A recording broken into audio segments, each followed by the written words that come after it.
Hello everyone, जय हिंद, वंदे मातरम। मैं आपका स्वागत करता हूं आपके अपने यूट्यूब चैनल कृष्णा स्टडी मस्ती पे। तो बने रहिएगा, वीडियो में अंत तक देखिएगा। आज हम लोगों का जो सेशन है वो है रसायन विज्ञान, केमिस्ट्री को लेके चल रहे हैं, जिसमें हम लोग आज देखेंगे फिजिकल केमिस्ट्री।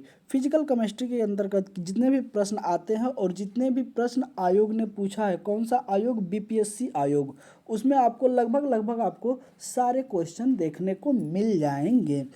अगर आप टीआरई 4 का तैयारी कर रहे हैं तो यह सेशन आपके लिए काफ़ी महत्वपूर्ण साबित होने वाला है। और बिना देर किए हुए हम लोग अब सीधे सेशन पे चलते हैं। और सेशन स्टार्ट करने से पहले आपको स्क्रीन पे दिख रहा होगा रसायन विज्ञान। आज हम लोग यूनिट 1 लेके चलेंगे, जिसमें हम लोग देखेंगे भौतिक रसायन के बारे में। कितने प्यारे प्यारे क्वेश्चन है, वो सारे क्वेश्चन आपको यहाँ देखने को मिल जाए। तो चलिए हम लोग स्टार्ट करते हैं। और स्टार्ट करने से पहले एक प्यारा सा कोटेशन है। कोटेशन को आप बड़े ही ध्यान से देखिएगा कि स्पष्ट परिलक्षित हो रहा है कि, क्या है, स्पष्ट परिलक्षित हो रहा है कि तुम किसी और की बुराई कर रहे हो। तुम किसी और की बुराई कर रहे हो तो तुम ही बताओ ना, कैसे यकीन किया जाए कि तुम अच्छे इंसान हो। अगर आप किसी की बुराई कर रहे हैं तो आप सबसे पहले ये बताइए कि आप पे कैसे यकीन कर लिया जाए कि आप एक अच्छे इंसान हैं। अगर अच्छे इंसान होते तो आप किसी की बुराई ना करते, बल्कि उसके सुधारने की कोशिश करते। आपका लक्ष्य ये होना चाहिए कि हम किसी तरीके से सुधारें, न कि हम किसी की बुराई करें। अगर आप बुराई कर रहे हैं तो आप में तो पहले ये खूबी खामियां हो गई। जब आप में खामियां पहले से ही हैं तो आप कैसे, अच्छा, जो इंसान अच्छा होता है ना, वो अपने आप को स्वयं श्रेष्ठ बताता नहीं है कि मैं श्रेष्ठ हूँ। वो अपना काम करता है और उसका गुणगान होता चला जाता है। इस चीज़ को आप ध्यान में रखिएगा, ठीक है। तो ऐसे हमें कहीं पे भी कुछ नहीं बोलना है, बिल्कुल सोच समझ के बोलना है। जो भी बातें बोलना होगा आप सोच समझ के बोलिएगा, ठीक है। तो चलिए, प्यारा सा कोटेशन था और इसी के साथ हम लोग क्वेश्चन शुरू करते हैं। देखिएगा क्वेश्चन नंबर 1 क्या कह रहा है हम लोगों का कि जल में कौन सा बंध पाया जाता है। किसमें?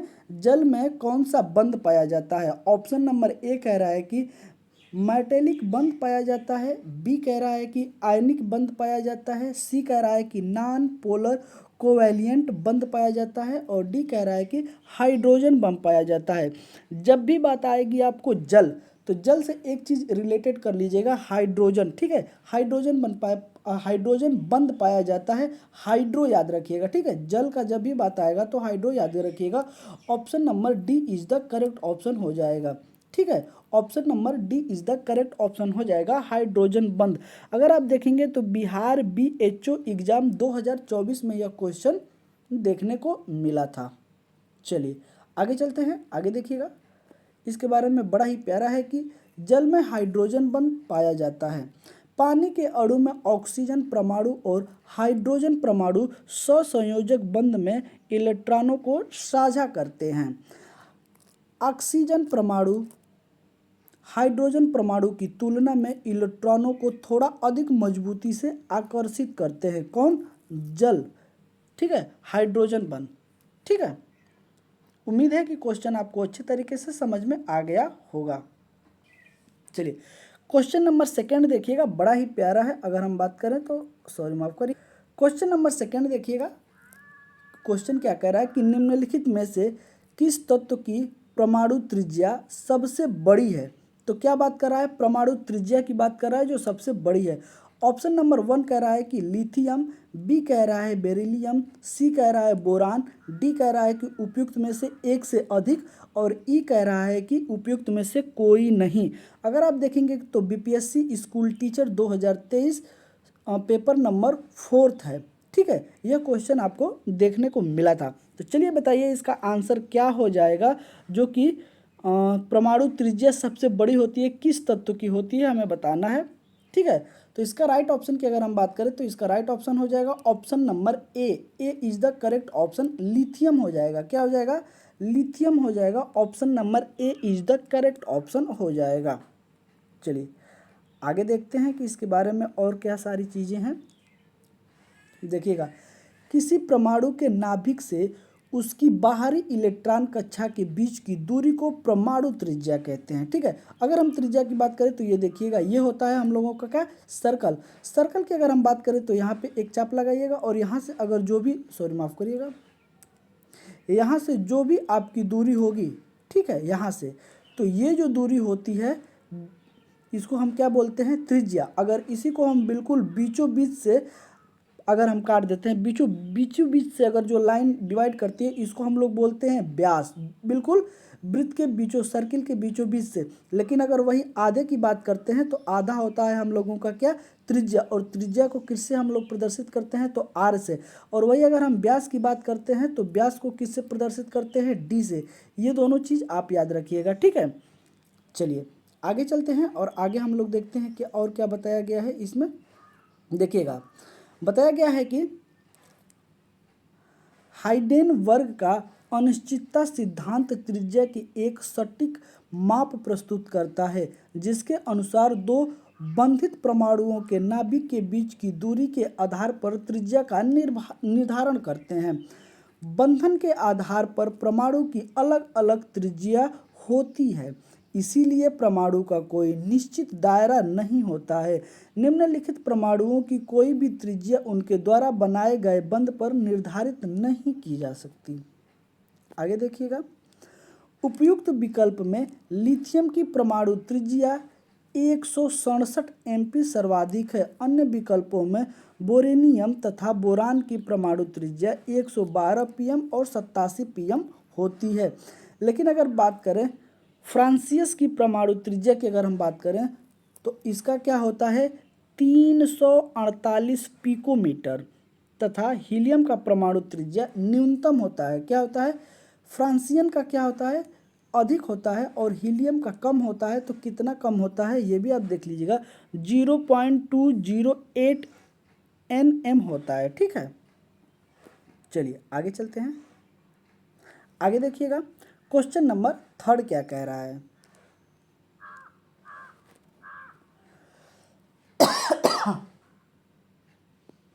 चलिए देखिएगा, 3 कह रहा है कि फलों को जबरदस्ती पकाने के लिए निम्नलिखित में से किस गैस का प्रयोग किया जाता है। ऑप्शन नंबर ए कह रहा है कि इथेन, बी कह रहा है एथिलीन, सी कह रहा है मेथिलीन, और डी कह रहा है उपयुक्त में से कोई नहीं, ई कह रहा है कि इनमें से कोई नहीं। अगर हम बात करें तो यह बीपीएससी स्कूल टीचर 2023 का 3rd पेपर है, ठीक है, उसमें यह क्वेश्चन पूछा गया था। तो फलों को ज़बरदस्ती पकाने के लिए किस गैस का उपयोग किया जाता है, आंसर बताइए आप लोग। तो इसका राइट ऑप्शन हो जाएगा option number B is the correct option, ethylene होता है। क्या होता है, एथिलीन होता है, ठीक है। चलिए आगे देखते हैं, आगे बड़े ही ध्यान से देखिएगा कि फलों को ज़बरदस्ती पकाने के लिए एथिलीन गैस का उपयोग किया जाता है। एथिलीन एक रंगहीन गैस तथा इसका रासायनिक सूत्र की अगर हम बात करते हैं किसका, एथिलीन का, तो C2H4 होता है। कितना होता है, C2H4 होता है। इसके संपर्क में आने पर फल पक जाते हैं, क्योंकि एथिलीन हवा में ऑक्सीजन गैस के साथ प्रतिक्रिया करके कार्बन डाइऑक्साइड और पानी बनाती है। ये उत्पादन फलों को पकने की प्रक्रिया को क्या करती है, तेज कर देती है, ठीक है।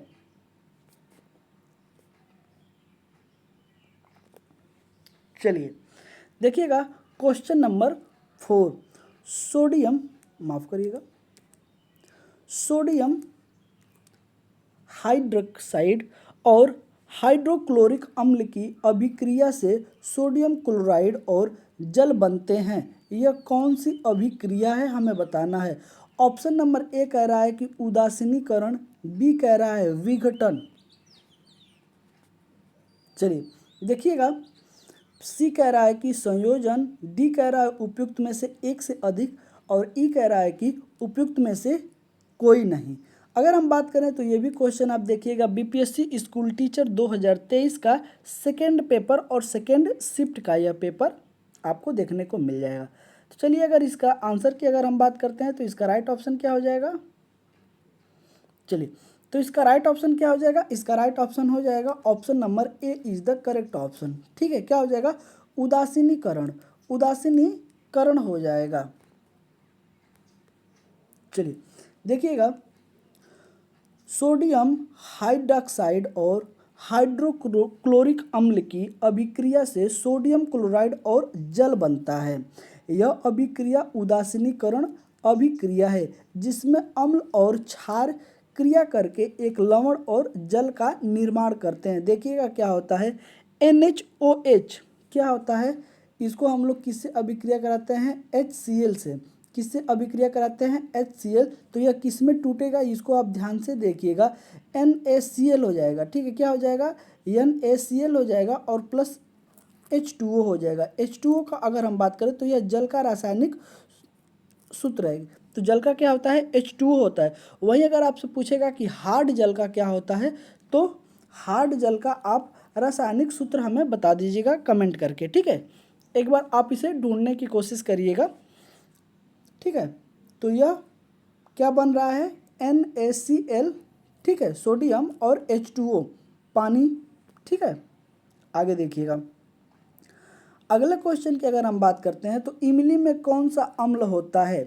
तो इमली की बात हमें करना है कि इमली में कौन सा अम्ल होता है। ठीक है, ऑप्शन नंबर ए कह रहा है कि मेथेनाइक अम्ल, बी कह रहा है कि टार्टरिक अम्ल, सी कह रहा है कि लैक्टिक अम्ल, और डी कह रहा है कि उपयुक्त में से एक से अधिक, और ई कह रहा है कि उपयुक्त में से कोई नहीं।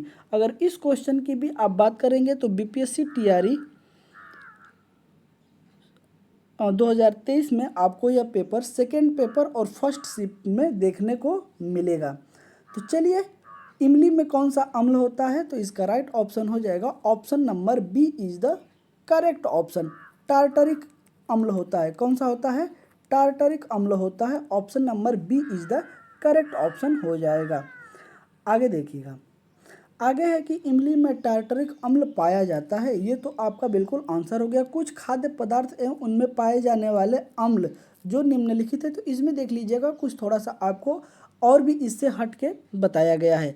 सिरका की अगर बात करें तो सिरका में कौन कौन सा अम्ल पाया जाता है, तो सिरका में आपको देखने को मिल जाएगा एसिटिक अम्ल। क्या हो जाएगा, एसिटिक अम्ल पाया जाता है। ठीक है, वहीं अगर हम सेब की बात करते हैं तो सेब में पाया जाता है मैलिक अम्ल। कौन सा पाया जाता है, मैलिक एसिड पाया जाता है। वहीं अगर हम दूध की बात करते हैं तो दूध में कौन सा पाया जाता है, लैक्टिक एसिड पाया जाता है। कौन सा, लैक्टिक एसिड पाया जाता है। वहीं अगर हम नींबू के रस की बात करते हैं तो सिट्रिक एसिड पाया जाता है। कौन सा, सिट्रिक एसिड पाया जाता है। वहीं अगर हम अंगूर की बात करते हैं तो टार्टरिक एसिड पाया जाता है। तो दो चीज़ याद रखिएगा, अंगूर हो गया और इमली हो गया, इन दोनों में कॉमन पाया जाता है कौन सा, टार्टरिक अम्ल। ठीक है, इमली में और अंगूर में। वहीं अगर नींबू रस की बात करें तो सिट्रिक एसिड, दूध की बात करें तो लैक्टिक एसिड, वहीं अगर सेब की बात करें तो मैलिक एसिड, अगर वहीं हम सिरका की बात करें तो एसिटिक एसिड पाया जाता है। ठीक है, तो ऐसे करके कुछ हैं जो आप अलग से भी याद रखिएगा।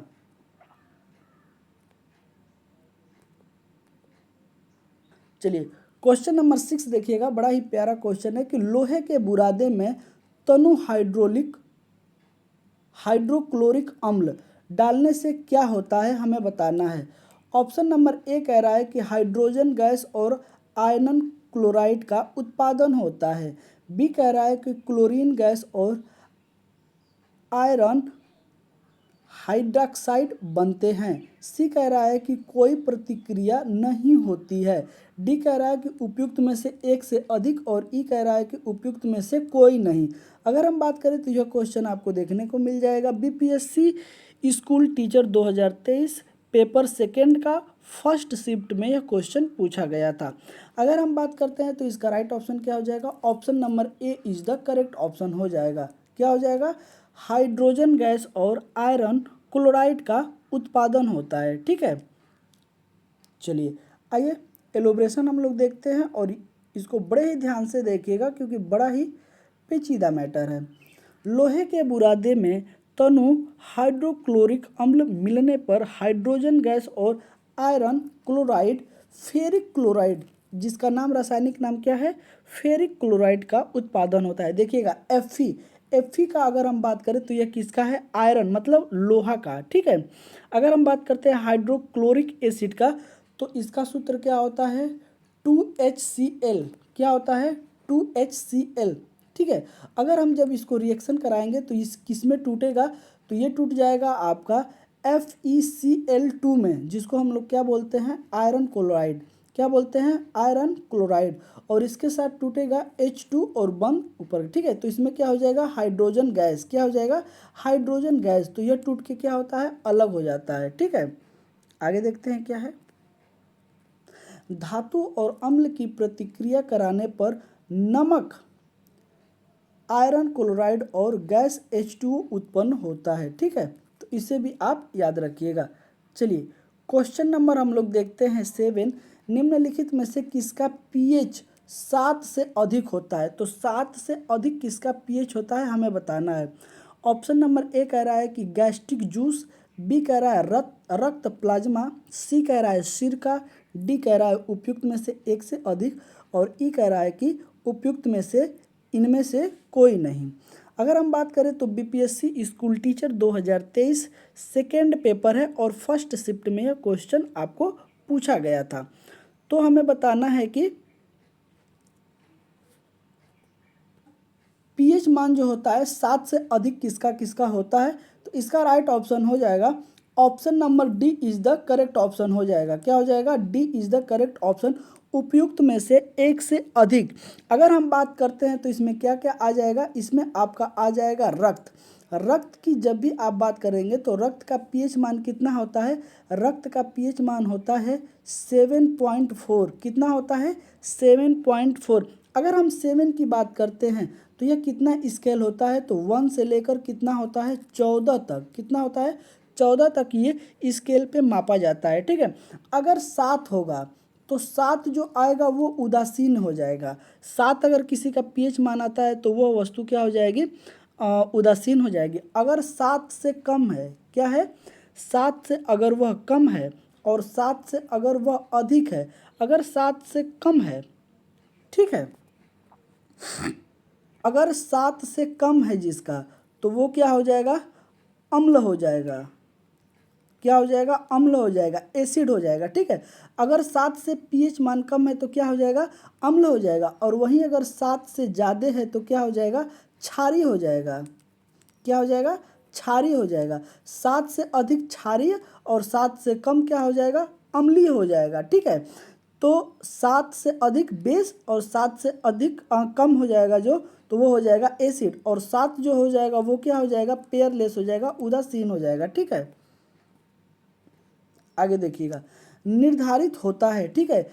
पीएच मान 7 वाले पदार्थ को उदासीन पदार्थ माना जाता है, जबकि 7 से ऊपर वाले का क्या माना जाता है, क्षारीय, और कम वाले को क्या माना जाता है, अम्लीय, एसिड। रक्त प्लाज्मा क्या है, रक्त प्लाज्मा रक्त का अजीवित तरल भाग होता है। यह रक्त का लगभग 60% भाग होता है। कितना होता है, 60% भाग होता है। प्लाज्मा भोजन एवं हार्मोन्स का शरीर में सम्मोहन करता है। क्या करता है, सम्मोहन करता है। मुझे उम्मीद है कि आपको सारे क्वेश्चन बड़े प्यारे लग रहे होंगे। चलिएगा क्वेश्चन नंबर 8 देखिएगा, बड़ा ही प्यारा क्वेश्चन है। इसमें क्या बोल रहा है कि निम्नलिखित में से कौन सा पदार्थ टिंडल प्रभाव दिखाएगा। तो हमें बताना है कि टिंडल प्रभाव कौन सा दिखाएगा। ऑप्शन नंबर ए कह रहा है कि NaCl का पतला घोल, बी कह रहा है कि दूध, सी कह रहा है कि स्टार्च सॉल्यूशन, और डी कह रहा है कि उपयुक्त में से एक से अधिक। अगर हम बात करें तो यह क्वेश्चन आपको देखने को मिल जाएगा बिहार एग्रीकल्चर 2023 में जो पेपर हुआ था उसमें यह क्वेश्चन आपको देखने को मिलेगा। तो चलिए आगे देखिएगा क्या है। तो इसका राइट ऑप्शन क्या हो जाएगा, इसका राइट ऑप्शन हो जाएगा एक से अधिक। Option number D is the correct option हो जाएगा, ठीक है, एक से अधिक। आइए आगे देखिएगा क्या है।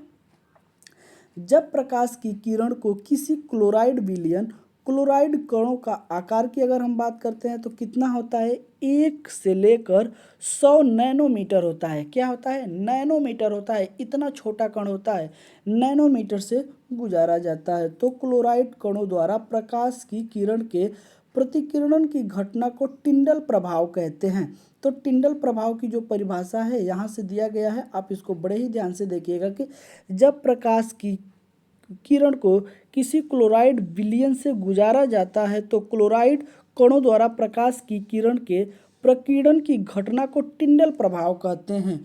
दूध तरल में तरल का एक क्लोराइड है जिसे पायस कहा जाता है। क्या कहा जाता है? पायस कहा जाता है। स्टार्च भी एक क्लोराइडी विलयन है। दोनों विलयन क्लोराइडी विलयन होने के कारण टिंडल प्रभाव क्या होता है? इसमें उत्पन्न होता है। आपको यहाँ देखने को मिल जाएगा कौन सा प्रभाव? टिंडल प्रभाव। आगे देखिएगा, अगला क्वेश्चन बड़ा ही प्यारा है, इसको आपको बहुत ही ध्यान से देखना है, फिर उसके बाद हम लोग चलेंगे। निम्नलिखित कथनों पर विचार कीजिए। क्या है? निम्नलिखित कथनों पे क्या करना है? विचार करना है। तो आइए हम लोग विचार करते हैं कि क्या है।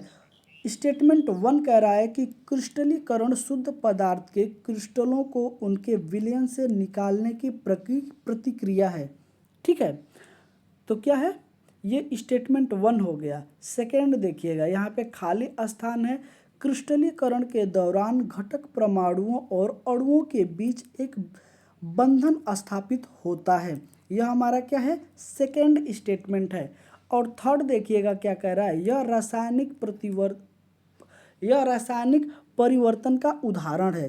तो ये हम लोगों का 3 स्टेटमेंट है। दिया है कि ऊपर दिए गए कथनों में से कौन सा से कथन सही है। हमें सही वाले कथन को देखना है। ओके, चलिए आगे देखिएगा। आगे है ऑप्शन नंबर 1 कह रहा है कि 1, 2 और 3 सही है। बी कह रहा है कि केवल 1 और केवल 2 सही है। सी कह रहा है कि केवल 1 सही है। डी कह रहा है कि उपयुक्त में से कोई नहीं। अगर इस क्वेश्चन की बात करेंगे तो बिहार एग्रीकल्चर 2023 में आपको यह क्वेश्चन देखने को मिला था। तो चलिए इसका राइट ऑप्शन क्या हो जाएगा? इसका राइट ऑप्शन हो जाएगा option number B is the correct option, जिसमें आपको स्टेटमेंट 1 और 2 जो है कि सही है। थर्ड वाला क्या है? तो थर्ड वाला बिल्कुल रॉन्ग है। ठीक है, तो 1 और सेकेंड क्या है कि सही है। 1 और 2 सही है, थर्ड क्या है तो गलत है। ठीक है, आइए आगे चलते हैं। देखिएगा, क्रिस्टलीकरण ठोस यौगिक और क्रिस्टलीय रूप में उनके घोल से अलग करने की प्रक्रिया है। यह एक भौतिक परिवर्तन है। कैसा परिवर्तन है? भौतिक परिवर्तन है। अभी हमने कुछ महीने पहले या कुछ दिन पहले ही एक क्लास चलाई थी जिसमें हमने आपको भौतिक परिवर्तन जो होता है और रासायनिक परिवर्तन होता है उसका एक छोटा सा परिभाषा दिया था। उस परिभाषा के तहत अगर आप बता सकते हैं तो कमेंट करके ज़रूर बताइएगा कि भौतिक परिवर्तन क्या होता है और रासायनिक परिवर्तन क्या होता है और दोनों की पहचान क्या होती है, हम अलग कैसे करते हैं। ठीक है, क्लास के एंड में हम आपको ये दोनों परिवर्तन बता देंगे। चलिए, उदाहरण के लिए समुद्री जल द्वारा प्राप्त नमक को शुद्ध करने में क्रिस्टलीकरण के दौरान घटक परमाणुओं एवं अणुओं के मध्य एक बंध स्थापित होता है। ठीक है, तो ये पूरा क्या है? एलोब्रेशन था। ठीक है, चलिए क्वेश्चन नंबर 10 देख लीजिएगा। क्या है कि जलीय विलयन जिसका पीएच मान क्या है? 0 है, तो वह होगा, जिसका पीएच मान 0 होगा वह क्या होगा हमें बताना है। ऑप्शन नंबर ए कह रहा है कि अम्लीय होगा, बी कह रहा है उभयधर्मी होगा, सी कह रहा है क्षारीय होगा, डी कह रहा है कि उपयुक्त में से एक से अधिक, और ई कह रहा है कि उपयुक्त में से कोई नहीं। अगर हम बात करें तो बीपीएससी टीआरई सेकेंड 18/12/2023 को यह क्वेश्चन पूछा गया था आयोग द्वारा।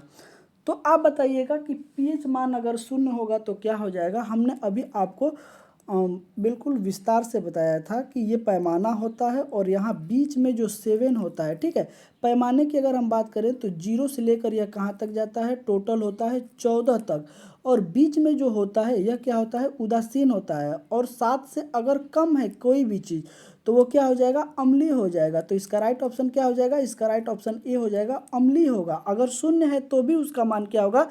अम्लीय होगा, क्योंकि 0 से लेकर 14 तक का पूरा ये स्केल होती है और स्केल पे अगर उसका पीएच मान 7 आ रहा है तो यह उदासीन हो जाएगा। अगर 7 से कम आ रहा है और 0 के बीच में है तो ये क्या हो जाएगा? अम्लीय हो जाएगा। अगर वहीं 7 से ज़्यादा है, 7 से अगर ज़्यादा होगा तब क्या हो जाएगा? क्षारीय हो जाएगा। 7 से लेकर अगर 14 के बीच में है तो इसका मान क्षारीय हो जाएगा। लेकिन अगर 7 से कम है तो अम्लीय हो जाएगा, और 7 अगर है तो क्या होगा? उदासीन हो जाएगा। ठीक है, चलिए आगे देखते हैं। देखिएगा बड़े ही ध्यान से कि पीएच जलीय या अन्य तरल विलयन की अम्लीयता और क्षारीयता का मात्रात्मक माप है। ठीक है, किसी विलयन का पीएच स्केल पर 0 से लेकर 7 तक माप जो होता है वो अम्लीयता होता है। ठीक है, अम्लीयता को दर्शाता है, अम्लीयता को वृद्धि दर्शाता है। ठीक है, और जितना कम होगा, ठीक है, अगर हम बात करते हैं पीएच मान अगर 0 है तो उसकी अम्लीयता उतना ही ज़्यादा होगी। अगर वहीं 1 2 फिर 3 4 5 6 7 तो बिल्कुल क्या है, उदासीन है। लेकिन अगर 6 की अगर हम बात करें और 2 की बात करें, अगर किसी क्वेश्चन में आपको ऐसे देखने को मिल जाए कि किसी का पीएच मान 2 है और किसी का पीएच मान अगर 6 है, आपसे पूछेगा इसमें कि ज़्यादा अम्लीयता किस में पाई जाएगी, तो ज़्यादा अम्लीयता पाई जाएगी 2 वाले में। ठीक है, किस में पाई जाएगी, 2 वाले में। 6 वाला थोड़ा सा क्षारीय हो जाएगा, क्योंकि 0 से जितना आप आगे बढ़ेंगे ना उतना ही क्षारीय होता चला जाएगा। ठीक है, और एक समय आएगा 7 जहाँ पे क्या होगा, इसका मान 0 हो जाएगा। लेकिन वहीं से अगर आप आगे बढ़ेंगे 8 9 10 तो उसका मान क्या हो जाएगा, तो उसका मान आपको लगेगा क्षारीय। ठीक है, अगर सबसे ज़्यादा क्षारीय की बात करते हैं तो उसका पीएच मान कितना होता है, 14। सबसे ज़्यादा जो क्षारीय पदार्थ होता है उसका पीएच मान 14 होता है। और सबसे ज़्यादा अगर अम्लीय की बात करते हैं, सबसे ज़्यादा अम्ल किसका होता है, तो उसका होता है 0। क्या होता है, 0। मुझे मुझे उम्मीद है कि आपको सारे क्वेश्चन बड़े प्यारे लग रहे होंगे और आपको एक अच्छे तरीके से इसको समझ पा रहे होंगे। जबकि 7 से 14 तक विलयन की क्षारीयता को दर्शाता है। पीएच स्केल पर किसी विलयन का 7 मान उदासीन को दर्शाता है। पीएच स्केल पर जिस विलयन का मान जितना कम होगा उसकी अम्लीयता उतना अधिक होगी, और जिस विलयन का पीएच मान जितना अधिक होगा, ठीक है, उसकी क्या होगा, अगर पीएच मान 7 से अगर ज़्यादा है तो वो क्या हो जाएगा, क्षारीय हो जाएगा। लेकिन अगर वहीं कम है तो क्या होगा, हो जाएगा अम्ल हो जाएगा। ठीक है, तो क्वेश्चन आपको कैसे लग रहे हैं ज़रूर आप कमेंट करके बताएं। और चलिए आज जो है कि 10 ही क्वेश्चन रहने देते हैं, 11 क्वेश्चन जो है हम लोग अगले सेशन से लेके स्टार्ट करेंगे। और चलिए इसी के साथ एक प्यारा सा कोटेशन है, बड़े ही ध्यान से देखिएगा कि जिंदगी के दौड़ में क्या है, जिंदगी के दौड़ में वही सफल होगा, जिंदगी के दौड़ में वही सफल होगा जो अंत द्वंद्व में सिद्ध हस्त होगा। ठीक है, ध्यान से सुनिएगा, जिंदगी की दौड़ में वही सफल होगा जो अंत द्वंद्व में सिद्ध हस्त होगा। ठीक है, तो अपने लक्ष्य को बिल्कुल निर्धारित करके चलिए कि हमें ये करना है। अगर आपको कुछ करना होगा जीवन में तो त्याग बहुत ज़रूरी है, क्योंकि 24 घंटे सबको मिलते हैं, 24 घंटे से ज़्यादा समय किसी के पास नहीं है। या तो आप 24 घंटे करके कुछ भी बिता लीजिए, या 24 घंटे अपने लक्ष्य को निर्धारित करिए और उसको पाने में जितना दम हो सकता है लगा दीजिए।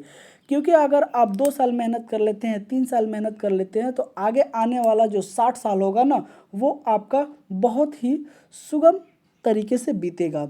लेकिन अगर आप यही 2-3 साल जो होता है पढ़ाई का, जो मेन होता है ना आपके जीवन का, आपके लक्ष्य को निर्धारित करता है, अगर आप इसे गवा देते हैं तो आपका जो आने वाला 60 साल होगा वो बहुत ही कष्टदायक होगा।